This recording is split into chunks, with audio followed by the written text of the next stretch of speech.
All right, so welcome everybody. Before we get started into the presentation, I want to introduce myself. I'm Miranda Burton. I'm the program manager at Greenventure for Green Infrastructure Programs. And I'm joined tonight by Helena, who is my program coordinator. We work together on all the NATURhoods work, as well as Deep Pave Paradise and Canopy for Community. So hopefully you'll get to know us over the next couple or this evening, and if you could continue to work with Greenventure into the future. So, to get us started, in case you are not familiar with Greenventure and who we are, we help Hamiltonians implement greener practices in their homes and communities to make our city a climate champion. We've been working at this for over 28 years almost now, and we have been just doing different types of sustainable work throughout Hamilton. Specifically, we have our Eco House, which if you've never visited it, it's on Beavers in Hamilton near Stony Creek. And our work here, it's a 1850 stone farmhouse that's retrofitted with green and sustainable living displays. So you can see things like our seed library, we have a community garden, we also have solar panels and other really cool different things that you and your family can check out. We're getting more into inviting people back into the home. So we're doing nature kids and other fun activities like that. And hopefully in the near future, you'll be able to come visit us at Eco House if you haven't, or if it's been a while. And a big thing about Eco House that I want to mention is that it is situated on the traditional territory of the Haudenosaunee, Anishinaabe, and Atawataron nations. So although we are not meeting physically at Eco House, I still like to recognize that the lands that Eco House sits on are protected by the Dish with One Spoon Wampum Agreement. And at Greenventure, we are recognizing that we're part of this agreement and we're committed to being stewards of this land, and that the land has also covered by the Between the Lakes Purchase of 1792 between the Crown and the Mississaugas of the Credit First Nation. So a lot of our work intersects these big ideas and these big issues. So just to take time to recognize that we're a part of that situation, that we want to make sure we're doing our part as well. And if you aren't aware of where you are, because we're all meeting virtually, you can go on nativeland.ca and actually see the land that you are situated on if anyone's interested.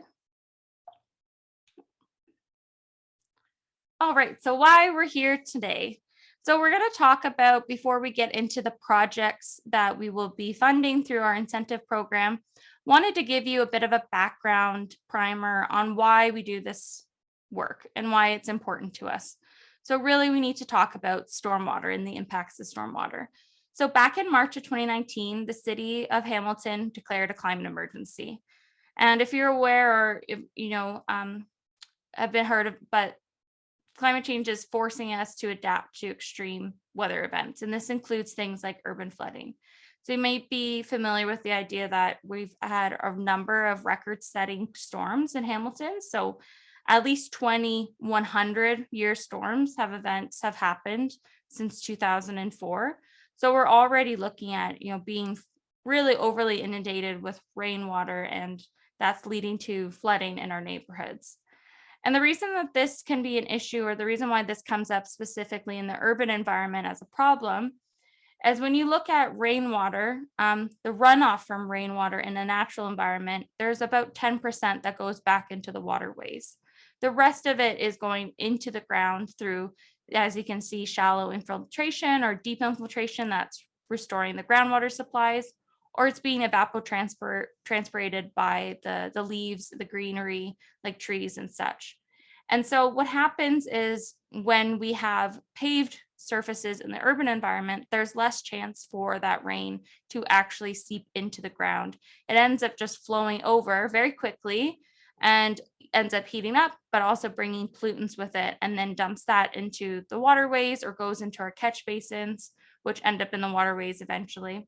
So we're having issues where eventually this water is reaching Hamilton Harbor and bringing with it a number of different types of pollutants and chemicals from these surfaces, and also leading to things of like blockages and overflows. So if you've seen before the issues with the catch basin overflows, like that are like the Woodward treatment plant, stuff like that, they end up overflowing, and then we're releasing polluted water into the waterways, or they're also causing water to backflow. So that's when things like catch basins get inundated with litter or with pollution, and then they end up coming back into our urban environments and flooding the streets.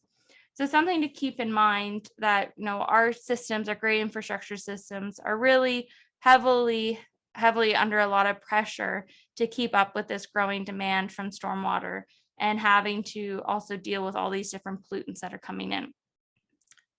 So this video just kind of captures it. You can see what's happened. This is in Dundas when we've had large storms, just the amount of water that ends up inundating the city streets.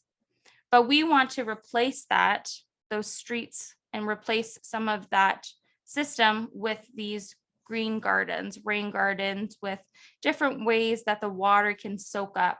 Not only is it soaking up the water, but it's also providing a filtration of pollution. So when you have things like, pollutants like salts, pesticides, pet waste, fertilizer, fluids, cigarette butts, all those types of things, they end up in our watershed.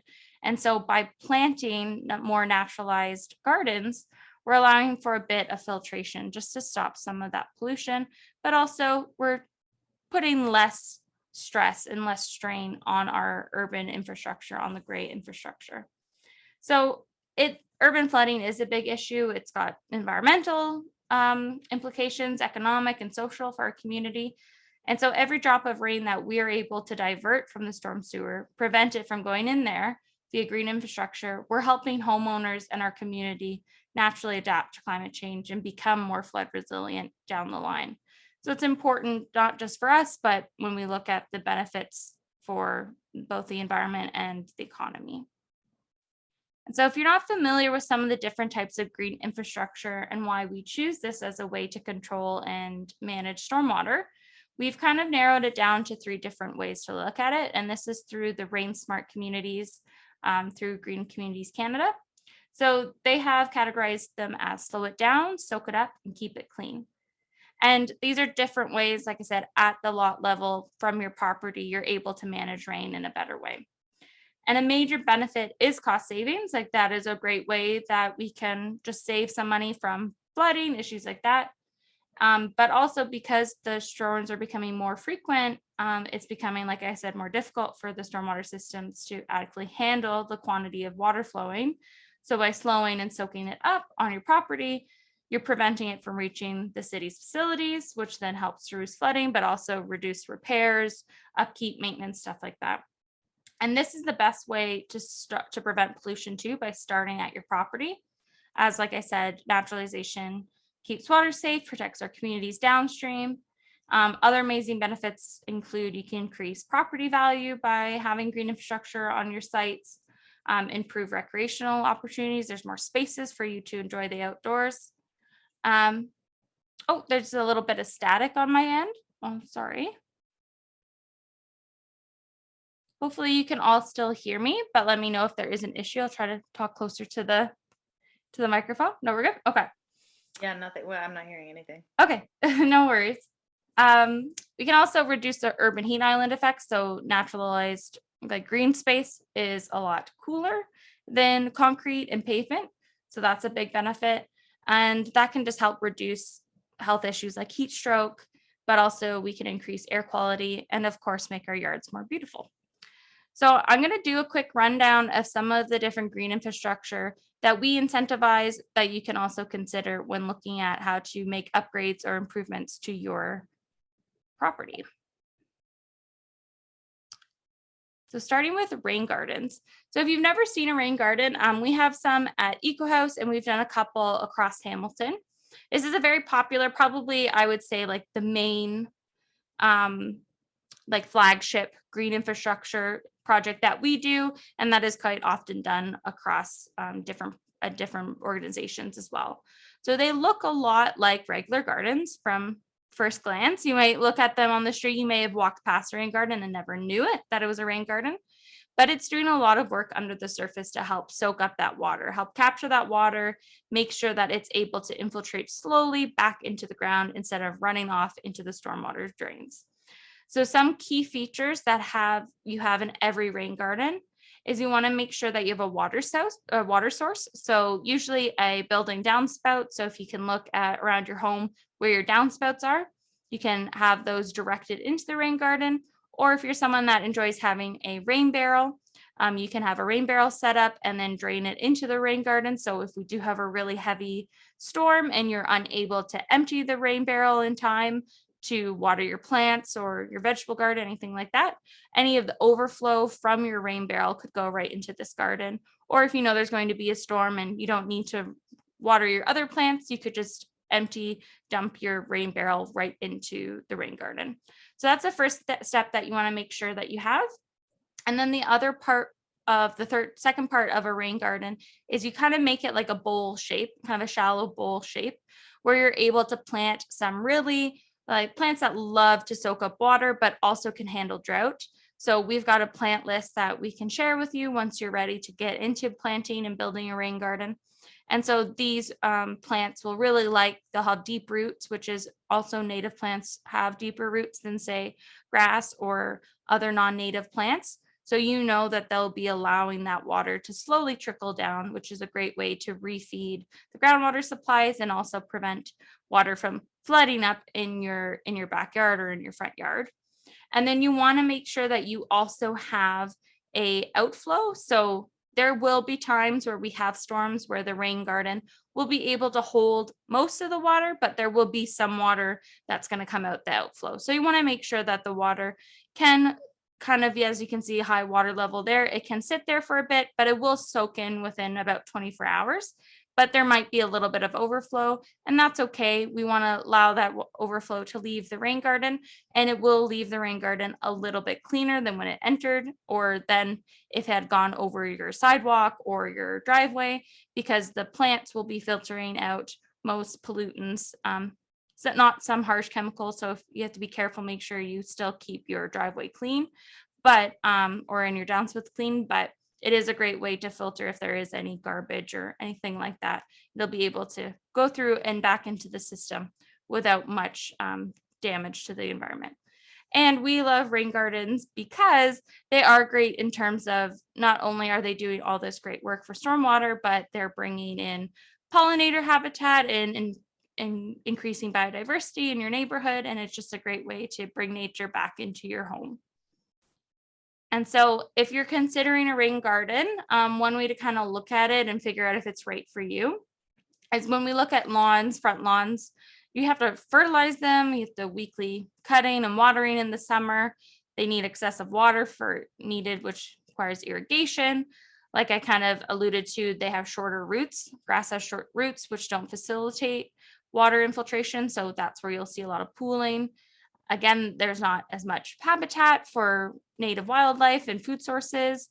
The type of pesticides and herbicides you have to use on your lawn end up in our waterways, and honestly, not very exciting or original. They're not as fun for your front yard. But if we're looking at rain gardens, once they're established, once the plants are doing well, there's minimal maintenance. We do go back for our rain gardens and do some stewardship. So just making sure we pull any unwanted plants that come in, or so just that way the ones that we do want have a chance to survive and they're not competing with the other weeds that may be invasive or overpowering and outcompeting them. You want to make sure that you get rid of, any other litter that may end up in your garden as well, just keep it safe and keep it clean. These native perennials are often drought resistant. So if we have a unusually dry summer, you don't have to worry about them as much. Like I said, the roots, they can get up to 10 feet deep. So you know that the water is going into groundwater supplies, which is great and helping to reduce the overflow. Again, attracting birds and pollinators like butterflies. Water staying on your property, filtering pollutants and reducing that runoff. So you'll hopefully notice that there's less water on the street because you're soaking more of it up on your property. And they look really beautiful. So you create more of a unique, diverse, and interesting looking landscape on your property through this. So you might be like, well, I love naturalization and I would love a rain garden, but I need to maintain some sort of ability to, go about my life and be able to park on my driveway or walk through my backyard, stuff like that. So before you turn to traditional concrete and pavement, we like to look at things like permeable paving. So we did have a webinar a couple weeks ago, and if you're interested in learning the more in depth about permeable paving, we do have a blog about it on our website, which I can link to everybody who comes to the meeting. So just as a heads up, if you want to learn more. But just to give you kind of a very brief synopsis of what permeable paving looks like, it basically, similar to a rain garden, it looks very similar on the outside. It seems like it's not doing much, but there's a lot going on underneath. So there are these layers that allow the water to soak up and be stored before it's released underground. So that way, when we have big storms, what happens with regular pavement is it just hits the pavement and runs. Where this, it'll have time to go through the cracks and the spaces, gaps that we've created with the permeable, whether that's pavers that you can place a certain way, or whether that's using things like a grid system that we have, where you might often see the grass growing between the grids, or that might be like this plastic one that you can see as well, or it could be a porous pavement too. So there's layers underneath that, though, under the base, that allow the water to kind of sit there and allow it to slowly soak back into the ground. So again, it's doing a lot of work under the surface, even though it might look like a regular driveway. And these can be beautiful driveways, it can be walkways, it can be patio bases, whatever you're looking at. But you just want to make sure that there's some sort of gap between the pavement that will allow the rainwater to seep through rather than run off.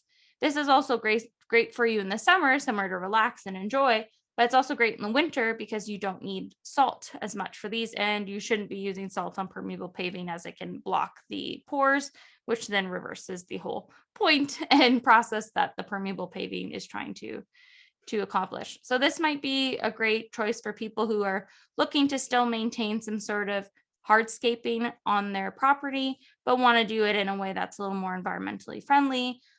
We do suggest this is something for, especially if you've got worn or rutted out surfaces. So we do this a lot with our depave projects. So if you've just freshly laid concrete or asphalt, I'd probably leave it for now. But if you've got one that looks like it could use a bit of a fixer up, this might be a good opportunity for you. Also, if you've got a driveway that most people should, because it's to code, sloping away. If you have it sloping towards your home, we don't want to encourage as much water going onto that, because then you'll have issues with your foundation. So just a couple things to consider, but more on that in our blog if you're interested to learn about it. Another one that's not often used, but is definitely a really good option, is dry swales or bioswales. So basically the difference between a dry swale and a bioswale is a dry swale is more using rocks, and then a bioswale is using plants. So it's the same kind of concept of the rain garden in that you've got a bit of that shallow bowl, but this is also a great way if you want to kind of move water from your backyard to your front yard. It kind of is more of a conveyance system, kind of looks like a riverbed in a way. So these are great if you've just got kind of a different look and feel that you want for your yard. If you've got a different, as you can see the yard on the bottom left, it's a more of a long and narrow side of their home, that might make more sense for you than a front yard rain garden. It just really depends on what your interest is and what you're working with at your property. And it's also, like I said, just like the rain gardens, it works in the same way of infiltrating the water into the ground, but also creating an opportunity for clean water to move through the natural pollution filter vegetation before entering the sewer. Also, sometimes people use dry rock swales in addition to their rain garden. So we want your rain garden to be several feet away from your home. And if you aren't able to, if you don't want to do like a downspout extender, you could do a bioswale or a dry rock swale to move the water away. And so you'll slightly put that on a slope so that it can move towards the rain garden. But it's just, like I said, another option. Depends on what you're really interested in or what kind of look you're kind of going for with your property. And then infiltration galleries and soakaway pits. These aren't as popular in terms of like what we have installed. It hasn't come up as much, but these are really cool, especially for people who want to maintain some sort of lawn and want to make sure that they have that space on their property, but they want to do more on their property in terms of soaking up the water. So again, kind of like the other ones, it doesn't look like it's doing much on the surface, but there's a lot of advanced stuff going on underneath. So in very simple terms, not an engineer, but very simply, you can like dig a hole out and then infill it with some sort of permeable material. So here you've got a plastic grate, or sometimes you can put it back in, some rocks, stuff like that. And that just allows the water to more slowly move through. So it's not coming up against, fully infiltrated soils that, say, like clays, that quickly fill up with water. You're allowing that space to have a little more, more pores. It's allowing it to soak up and stay there a little bit longer, and giving it that chance to eventually soak up into the ground and not just run over like the other ones. So it's great if you're trying to maintain a bit of space in your lawn. If you've got soils with high permeability, you just want to give them that extra push, and you're able to keep up with regular maintenance of your downspouts. So just want to make sure if it's working properly and to the extent that it should, just want to make sure that your downspouts don't have any blockages and don't want any pollution flowing right into them. So yeah, and you can do them different ways. As you can see, this one, it's got the runoff from the downspout to an underground pipe. So where I live, we have that. So underneath our home, our pipes go right into the ground, and then underneath is an infiltration gallery. But often when you see people with pipes that go right into the ground, sometimes it's just going directly to the catch basins. So that's just something to keep in mind. If your downspout is going directly into the ground right now, it may need to be disconnected and redirected into some natural area or lawn or something different, so that's not going directly into the catch basins and into the storm sewers. But some people will direct them into the ground and then into a soakaway pit or an infiltration gallery. So really don't know what's going on underneath the surface until you ask or take a look. So those are the different types of projects that we are funding through NATURhoods. And if any of these are speaking to you and you really want to do something like this on your property, the NATURhoods program might be the right fit for you, because we really want to help people. We want to equip them with the right resources to help support their green infrastructure journey. So first, before we get a little too deep into that, I just want to kind of give you a basis of why, kind of similar to what we were talking about earlier, but why we have this vision, what our vision of NATURhoods is. So as I mentioned, at Greenventure, we are striving to make Hamilton a climate champion. And we're hoping by starting at the lot level, starting at your homes and your yards, we can bring that movement to the surface of nature back into the city, providing access to nature at in the urban environment, so that everyone has access to all the great benefits that nature can provide, from mental health, physical well-being, the list goes on and on. So by adopting these green infrastructure projects in your own yard, we're hoping you can then inspire your neighbors to do so as well, as they'll see kind of the work you're doing outside. You tending to your garden may just inspire someone to do it themselves, or kind of create more of that community connection, and just build that connection over time. We're also doing different community projects, so we're hoping that by bringing neighbors together for community projects, it'll inspire them to bring that little piece to them home with them. And then over time, we're hoping as more people adopt these nature-based type solutions to climate change, we'll see it become a norm in the city. And it'll just become, the first idea, the default idea when it comes to better managing stormwater. People will look to using nature opposed to, piping and gray infrastructure, other things like that are still important, but we want kind of nature to be the default, to be the norm. And then we're hoping with wider adoption, as this just becomes a more popular and normalized, like I mentioned, that we will start to see policies that prioritize nature-based solutions. So it is kind of starting to become more and more in the realm of thinking of where people are coming from. But we're hoping if we do more work together as a community, we can kind of bring that data, we can bring that success story to others, and then there can be more wide-ranging, wide-reaching policies that are prioritizing these types of projects. And like I said, there are so many benefits to this type of work. Not only is it helping with climate change adaptation and mitigation, but like I said, we're supporting biodiversity, which is offering places and spaces for birds, bees, and butterflies to roam. We're making Hamilton greener at the same time, which is great for just creating a greater sense of community, bringing people together, and also keeping our water clean. Hamilton Harbor is a area of concern for Lake Ontario. So it's really important that we continue to make sure that we aren't polluting it and we're taking care of it. And that's not just the quality of the water, but also the quantity, as when we over inundate it, that comes with many issues and challenges for the harbor to deal with.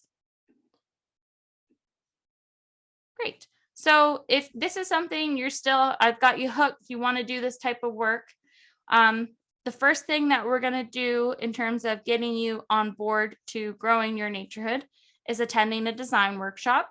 So I've talked about the concepts. I've given you an idea of where we're going, what's going on, but I haven't given you the tools yet to actually build this stuff. So we have someone on our team, Michael, he is our rain coach, and he will be meeting with folks April 5th and April 9th. We have 2 different design workshop times that you can come. And this is mandatory as part of being able to apply for the incentive. And that's because we want people to be really serious about this work and really want to do some great ways of infiltrating water on their property and bringing, like I said, nature back. So will be an opportunity for you to actually look at your property, figure out how much rain you are dealing with on average every year, and how much space you will need or will be required to actually infiltrate that water to help offset the runoff for downstream. And he will work with everybody. They're smaller groups, so it is like once I send it out, I'm kind of giving you guys like the first chance type thing. It is very important that you sign up as soon as you can, because we are capping it to make sure that we can have really meaningful engagement and that you're able to ask some one-on-one questions with Michael. And so hopefully, if you're able to come to that, or if you want to learn more, will be a great opportunity just to kind of get into the rainscaping, as he calls it, and learning there's a little bit of math, there's a little bit of design and drawing and stuff like that. And it will really bring your own property to the group and to the workshop to learn more about what can you be doing, and also addressing maybe some of the challenges or issues you're bumping into already and why you want to do this work. So if you come to the design workshop and you're like, yes, this sounds like up my alley, this is going to work for me, we will have the applications released after the design workshop. As I said, you have to come to a design workshop in order to be eligible for the application. Also, to be eligible for the application, you have to make sure that you are within Hamilton, so make sure your property is within Hamilton, and that if you aren't the homeowner, that you have written consent, or able to get written consent from the homeowner to do the work as well. So the eligible projects, if you do go through to being selected for the projects, you'll receive up to $500 on specific costs for materials and consultant fees. And we have a limited number of projects. We're only able to fund, unfortunately, 30 projects. But each application that we receive will be vetted through our rain coach and staff. And there'll be a great opportunity to kind of learn more about your project and work through some key components of implementing. So even if your project isn't selected for the rebate, maybe next year, or maybe you'll just get to learn a little bit more, or realize, or just get to use the resources, perhaps not the incentive, but get some of the resources, like using the rain coach's knowledge to kind of figure out some ideas, or some of the different resources we'll be sharing, like plant lists, how-to designs, sample plant layout, things like that. But before we confirm your project, we will be doing consultations. And so again, we have a limited number of consultations. So you may be able to get a consultation, but not the incentive at the end. But the consultation in of itself is a valuable resource and is something that would normally cost money. So you are still getting a benefit of not having to pay consultant fees for this. So we do have about 50 rain coach consults that are available. So again, if you don't make it and you're not able to do the rebate, you at least will still be able to take advantage of some of these great resources, like Michael's time to just come to your property, look at what your problems are, chat with you about some ideas. He might spark something. He might provide you with, input, or just point something out that really changes your whole perspective on what you can do on your property. So his time will be really great to just kind of see what's going on and what can you do to better solve if you have problems, or if you don't have any issues, just talk about ways to improve your property for the environment, or for yourself, or for your kids, or whoever it might be. So once you do the consultation, you'll be asked to confirm and complete one more survey. So you'll fill out the application, you'll have the consult, and then we'll decide if you're selected for a consult. And then after your consult and after talking with the rain coach, we'll see if your project makes sense to be approved. And hopefully you can complete your project by the end of August. But those that do end up getting confirmed and are able to complete their projects, if you aren't able to meet it by the August 31st deadline, that's no problem. We will be doing check-ins throughout the summer. So we'll just check in on you. How are things going? Do you need extra time? Were there some delays? Anything like that. So it's not set in stone, but it is something that we strive to just as part of our grant programs. And then also as part of that, when you confirm and we let you know that your project has been selected and that you will be getting the rebate, we do ask you to sign off on just a homeowner agreement. A couple things that are included in that homeowner agreement is just the understanding that you'll make sure you take the proper steps to make sure that you're doing ground locates, things like that, following any, if you're making any changes to your property that need to be double checked. And then also that you're going to be willing to maintain it for at least 2 to 3 years, just to allow the rain garden or whatever project you are to settle in and establish itself. And then also we want to send you off with a little sign. So if you're open to that as well, and there may be a little bit of back and forth to promote your project as well, if you're interested and able to do that. And so, like I said, once it's completed, we want to celebrate and show off your hard work. So we have these beautiful little signs that you can put in your front yard or your backyard. So, people on the street might not see it, but if you've got friends over or family, they might be like, oh, what's that all about? And they can learn more about our project and our program there and understand that you're using nature to keep the waterways clean and protect our community. So just kind of that's a gist of how this program works. And so if you are eligible for the projects and end up getting through the application, like I said, the projects I listed out earlier today and was mentioning, those are all covered. If you've got a different project that haven't listed here, something maybe a little more unique or maybe a combination of those, we are willing to hear kind of all the different ideas. And then the eligible costs, we will be sending along once you're selected an expense report that you'll fill out at the end to get reimbursed.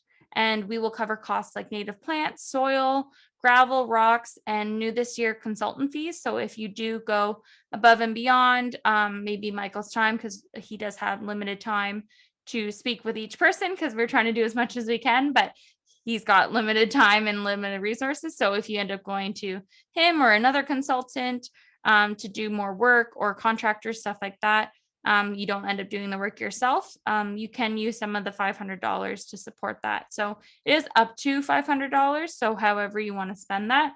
And if there's other expenses that aren't captured in that list and you just want to check with me or Helena before you purchase them and you're on our list, you are welcome to just kind of, hey, give us a heads up. Hey, I want to purchase maybe this downspout extension. Does that count? Or I want to buy a rain barrel or a rain barrel diverter or whatever it is. Just give us a heads up and we can talk to you more about that. And so, yeah, like I said, we want to make sure you keep track of all the expenses that you're able to take before and after and even during photos. And if you aren't the homeowner, ensuring that you have written consent to do the work as well. And then your check will be released to you and you'll get your sign and you'll be able to celebrate your new beautiful rain garden or bioswale or whatever you end up doing. And to give you kind of a sneak peek into some of the previous rain gardens we've done, I just have a cute little video I'm just going to play. I don't think there's any sound. No. Yeah, so this is Steve's rain garden. So we built a rain garden with Steve a couple years ago as one of our previous programs, but with the same idea and the same objective as our NATURhoods program. And you can see all these projects on our website, which I will also share in the email follow-up. So if you haven't seen already, there's a virtual green infrastructure tour and a blog about some of the different projects. But as you can see, like his rain garden has just become, that was just a front lawn with nothing, no activity, very unproductive. And now it's a beautiful place for birds and, as you can see, butterflies to enjoy. And I'll connect, like I said, connect you with all of that. So you may be feeling overwhelmed and wondering, well, where do I start? I don't know if I'm ready for a rain garden, but thanks for letting me know. So what could I do in the meantime, or what can I do to, like what's next? What could I do next? So, like I said, you can attend a design workshop, and if that goes well, and you're like, yes, I want to do this, then that's great. You can move on and complete a project. But maybe it's not your year, it's not your time. You've got lots coming up this summer, and you maybe just want to start to dip your toes in the water and start to figure out what's going on. We do have work bees that we're hoping to do with different residents when they start to plant theirs. You can volunteer with us. So we are doing a number of different events and different programs that you can get involved with at various levels, whether that's you just want to get shovels in the ground and get your hands dirty, or you want to help with social media or copywriting, anything like that. So there are different options, and we are always happy to hear what your skills are and what your interests are and bring them to the table. Or you might want to host or encourage a community demo. We do have a community greening project coming up on Lock Street this spring. So starting next month, which again, details to follow. And so if you know a place somewhere in your community that could really use some green revitalization, let us know, drop us a line, and we would be happy to kind of add it to our growing list of areas of communities that we want to continue to grow and make greener. So we're always happy to hear that. And again, all this, it might be a little bit too much, it might be a lot. So kind of the first step is start small. Maybe just start naturalizing your yard. Maybe if you're not ready for a rain garden yet, you can just start to plant some more native plants around your home, or encourage your friends and family to do so. So we do have a native plant club that you can join, where you can get some beautiful native plants and pick them up at Eco House. And it's just a kind of a fun starter kit if you've got no idea what native plants to begin with and you just don't know where to start. But you get about 10 plants per season, and they're all matched to the season. So we've got a spring, summer, and fall one. And like I said, it's just a great way to kind of get started and get into it. And I'll provide all this information, so don't worry, you don't need to write it all down. But again, this might still be, well, what can I do right now? It's spring, but not spring yet. I'm not ready to start digging my garden up. So what can I do in the meantime? The third green infrastructure, third kind of stormwater thing that I talked about was keeping it clean. So this is a big one when it comes to just making sure that the water that is going into the catch basins, a lot of people don't realize that those catch basins do end up in our natural water systems. They don't get infiltrated. There are some litter traps in some of them, but oftentimes that's where we end up getting pollution into our waterways. And then they go to small waterways that go to bigger waterways and then into our lake and into our water supplies. So a big one is disposing of hazardous waste properly. So make sure if you're trying to get rid of something like paint or pesticides or antifreeze, do not dump them outside. Don't dump them down the drain. Make sure you look up how to properly dispose of them. And depending on where you are, there's different ways to do this, but just make sure you know how to properly dispose of them. Another way is using natural cleaning and personal products. So, the water that flows off our hands into the sink, just even though that's not going into the stormwater, it's going into the sewage, or it is still important, because then we're lessening the impact and the work that those systems have to in terms of filtering and any pollution that's coming from our bathrooms, from our toilets, from our showers, from our sinks. So it just helps with that as well. And if you're in a combined sewer area and there's an overflow and it's releasing polluted water, you're just reducing the amount of polluted water. So something to keep in mind. Detoxing your parking lots and driveways. So again, rain just washes over your parking lot or over your driveway and goes right into catch basins and picks up. Water is a great way of picking up things. So if you've ever seen like a little boat going, kind of, I always think of that, a little boat going along the street, it can carry more than just cute little things like that. It can carry oils and other debris, other things that are coming off of your car. So make sure you get your car checked, that there's nothing dripping out of it. If there is something dripping out of it, you get it checked and taken care of. This is my favorite one because it's such a good excuse to treat yourself and not have to wash your own car. Wash your car at a commercial car wash. The water is often better filtered there. That's going straight into the drains that then are being filtered out, opposed to your driveway that's then going into into the street not properly treated. Put butts where they belong or other litter. So make sure that if you're, cigarette butts, they're not just going on the ground, because then they can as well go into the drains and then end up in our waterways. So just keeping litter out of there is a good, just for reducing pollution, but also reducing buildup, because once we have buildup in our catch basins, that's where we have those backflows, and that's where you have the issues of having flooding in our streets. So things like debris, but also avoiding dumping leaves directly onto the catch basins can be another way to keep it safe and clear. Avoid never drain your pool or hot tub into the road, things like that. Just making sure that only rainwater's going down the drains, nothing from your pool or your hot tubs. Spread only natural fertilizers. So if you can, keep nutrients out of the waterways by adopting or applying composted organic matter, just another way to ensure that we don't have extra pollutants, extra chemicals making their way. Picking up dog waste. Oftentimes, if you leave dog waste right on the side of the road, the rain can push it right into the storm drain, or it can pick up the different types of things that your dog has eaten in terms of nutrients levels, which then gets dumped into the waterways, and we don't want that either. And really simple way to kind of sum up everything I've just said is only rain down the drain. So our catch basins are not garbage cans. They're meant to only have rain. So make sure as best as you can, don't dump anything, don't leave anything outside. That's why picking up litter is so important. That's why using as many natural fertilizers, stuff like that, is important, just to keep the waterways, because it is a direct link to our water. And if there's other things you're looking for, you want to know what else is going on at Greenventure and continue to support us, we do have a clothing swap happening next week. So another sustainable way to get involved in the community. We have our DPAVE webinar that we are guests at for Green Communities Canada, where you can learn about our DPAVE program, which is a great initiative, and there will be an opportunity to do some plantings at a DPAVE site in the next couple of weeks or months. So keep an eye out for that. I put clothing swap in there twice. We have Spring Garden Festival. So May 14th, although it's a little bit after the start of spring, it is the kickoff to spring for us.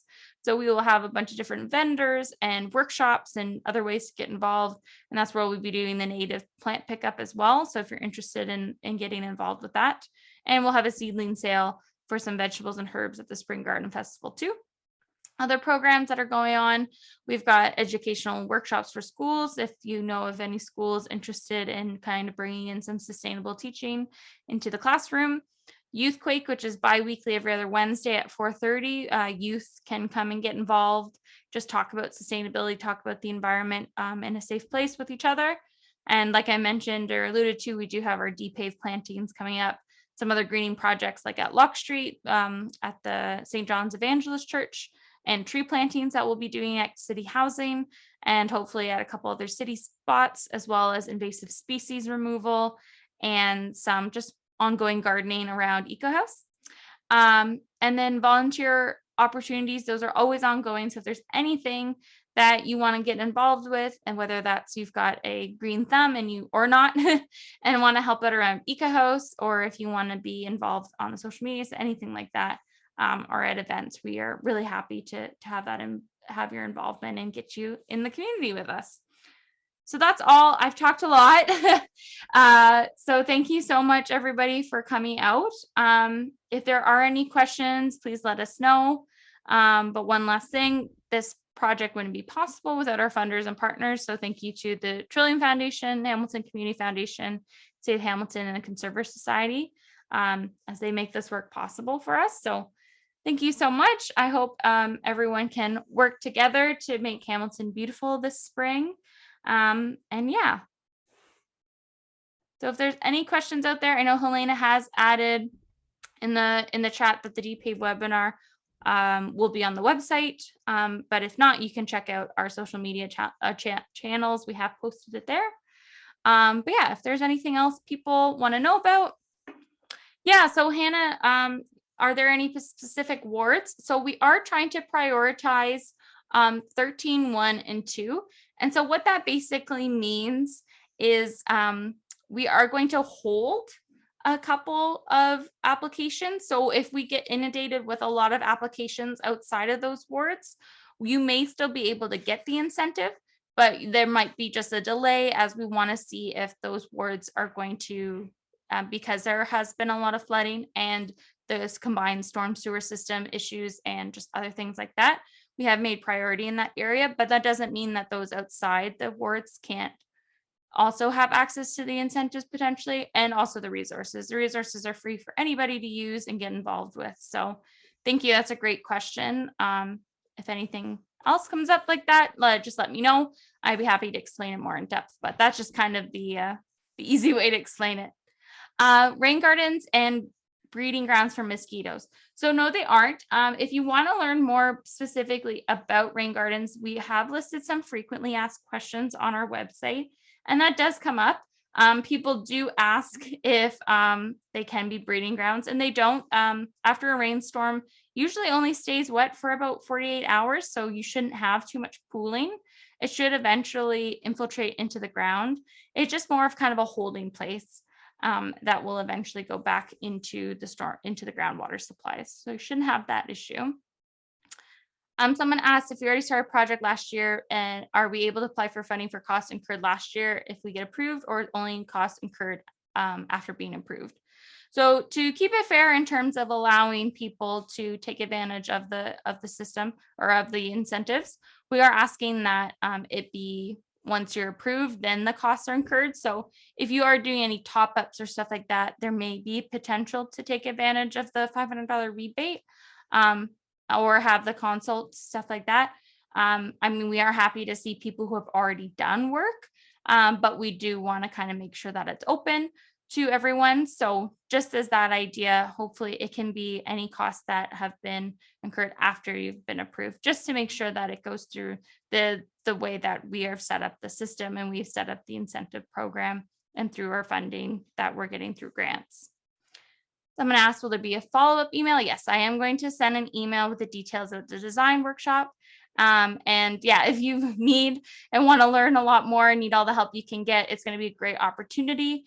Like I said, it is limited in capacity just because we want to make sure we have those meaningful conversations, and are able to have opportunity for people to ask one-on-one questions with Michael and with our other guest speakers. So yes, I will send it to you, and I'm just giving kind of everyone here a heads up to try to sign up as soon as you can, just to be able to do that. If someone doesn't get approved for funding and is still interested in doing a rain garden regardless, roughly how much does a project like that cost? So to kind of give you a little backstage peek on what happened last year when we did the incentives, we had people ranging anywhere from $300 to $800 to do their rain garden. Really depends on where you're starting and how you get your plants. If you're going to do any extra consulting or constructor, if you're really a DIY person, you want to do it all yourself, you can definitely, the only cost you're going to incur really is the plants. So some people have participated in plant swaps or getting plants from nonprofits like ourselves, where it's by donation, pay what you can. Or if you're maybe going in with a friend and being able to maybe get some at bulk cost or things like that. So it really depends on how you end up sourcing some of your plants, the soil as well. There might be some rocks and stuff like that. So I don't have a sample of previous project cost breakdown available on the website, but that is something to consider. It will be different for everyone, I think, but I can give you kind of an idea.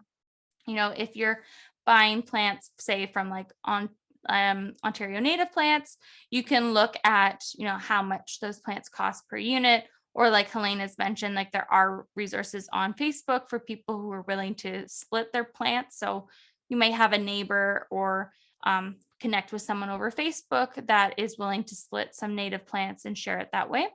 So that is a potential way to kind of save a little bit of funding. I can also look into kind of breaking down like how much it would cost for that much soil. We usually, the way that our rain coach suggests that you do rain gardens, you will see a lot of people who do a lot deeper. So then you have to bring in soil, but often what Michael does is more of what he calls scrape and shape. So you don't actually have to bring any new soil in. So that would save you money. If you've got rocks around the house to kind of build out some of the like the dry rock swale and for the outflow and things like that, might be a little bit of piping you have to pay for. The last thing I'll mention about budget is also we do mention in the application that there are other fundings that you can take advantage of. So the conservation authorities do have a water stewardship landowner stewardship program. So you could take advantage of that if you're doing maybe a bigger project.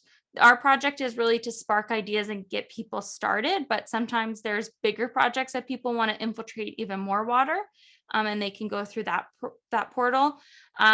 We will be doing a rain barrel sale, and so does the city, and that's usually a lot cheaper than going to a regular box store. And then there's also the downspout disconnection program, which is through the city of Hamilton. It's up to $75 per downspout. You get it disconnected, and then you'll be able to get like reimbursed for that. So that might be a first step for you. And then in the future, you do the 500 rebate or do it all at once. List of people that consult on how to build a rain garden. So we don't have a exact list, but what we do list out is kind of some tips that you can take. We don't want to necessarily get into the habit of suggesting exact people, just because in case there's any liability, things like that. But we do suggest that to find the right match for you, a big one is the rule of three. So try to get, if you can, 3 separate quotes so you kind of have an idea of how much the project should cost from different experiences and perspectives. And then second, you can always investigate the type of certificate the contractor has. So one great indicator from our perspective is the Fusion Landscape Professionals. They know how to build these types of landscapes. They know how to bring together plants, pavers, and water harvesting. And you can easily find a professional near you using their website, and we have a link on ours as well. Another great one is seeing if they're a member of Green Infrastructure Ontario, so they'll have the knowledge of this type of work. And you can also find out who's a member through our website as well. And then someone asked about if you've already had a consult with Michael from Avesti, do you still need to attend the workshop? That's definitely a very specific question. So you can probably follow directly with me. I think that would be fine. It would be nice just to have you kind of start so if you like just start the process of the program so you can come and then be able to just get to know that what's happening. It also is really beneficial. Like I know Michael coming to your home and having consult with you is really important, but we do dive into a couple other things. So it would be preferred that you still come to the workshop, but if there is any issues of not being able to get in or the timing doesn't work for you, stuff like that, we can definitely talk about that more one-on-one. But we do want to try to make sure everyone does the webinar or the workshop so that they have an idea of what's to come in this project. And then someone asked about the downspout disconnection program. So it is on our website, but I can link it for you in the email as well. But I can just quickly find it for you and link it in the chat if there's any other questions. I think that was the last one. I'm looking for it. Oh, you got it. Helena's on it. Sorry. Thanks. Yeah, so I think that's it. Yeah, we'll make sure if you don't see it in the chat, you'll definitely get in the email. Because that is a great starting point. If you're kind of not sure what you want to do yet, but you want to at least get the water out of the catch basin and onto your lawn, even if you are just disconnecting it and putting it right onto your lawn, that's already 100 times better than it going directly into the storm drains. So that's already a great first step. And then maybe next year you do a rain garden or a naturalized garden of some sort, kind of do it in steps. Or if you're someone that just likes to do it all at once, just do it all at once. But yeah. So it is 7:00 right on the dot. So those who, thank you so much for coming out. If anyone has to log off, no problem. But if you have any more questions, we're happy to hear from you. Hope that you are able to take advantage of this great program and get some great resources through our team and Michael. And yeah, if anything comes up, you can easily email the both of us at water@greenventure.ca. And I will send out an email with a link to the video in case you want to catch up on anything that I mentioned about. And you'll also be asked about joining the workshops as well. So that will probably be sometime tomorrow. So keep an eye out on your inboxes. And if you don't hear from me, there's an issue with your emails, you know where to find me. So just no worries. You can drop me a line and I'll help you out. And thank you so much for all the thank yous in the chat. Really nice to see everybody come out today. So thank you so much. Yeah, we can put that link in the follow-up email Yeah, because it's taking me a little too long to find. no worries. Thanks so much, everyone.